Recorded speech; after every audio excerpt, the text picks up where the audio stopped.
কল্পনা করুন একটি বিশাল টেক্সটাইল যেখানে হাজার হাজার মানুষের কর্মসংস্থান, কিন্তু হঠাৎ সব নিস্তব্ধ।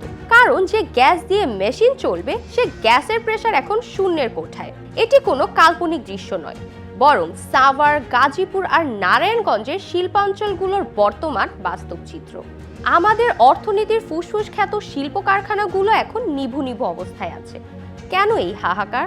ডেইলি স্টারের সাম্প্রতিক প্রতিবেদন এবং বিদ্যুৎ ও জ্বালানি খাতের তথ্য বিশ্লেষণ করলে একটি ভয়াবহ চিত্র ফুটে ওঠে।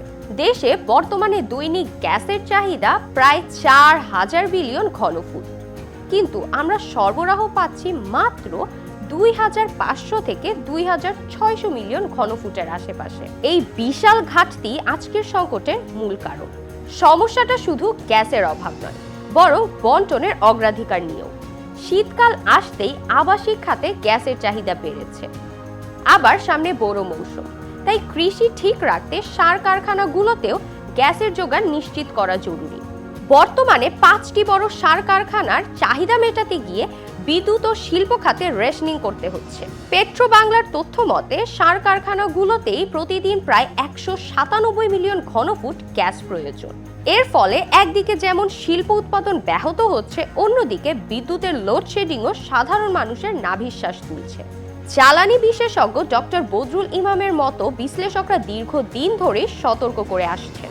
তাদের মতে আমরা দেশীয় গ্যাস অনুসন্ধানে পর্যাপ্ত গুরুত্ব না দিয়ে মাত্রাতিরিক্ত এলএনজি বা আমদানি নির্ভর জ্বালানির দিকে ঝুঁকছি।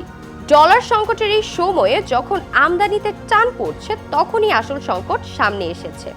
এই সংকটের ঢেউ শুধু কারখানায় নয়, লেগেছে সাধারণ মানুষের রান্নাঘরে। পাইপলাইনে গ্যাস না থাকায় এলপিজি সিলিন্ডারের উপর নির্ভরতা বাড়ছে, যা মধ্যবিত্তদের পকেটে বাড়তি চাপ দিচ্ছে। কমেন্টে আপনার মতামত জানান। জেরিন জিয়াদ, এন্টারপ্রেনিউর বাংলাদেশ, ঢাকা।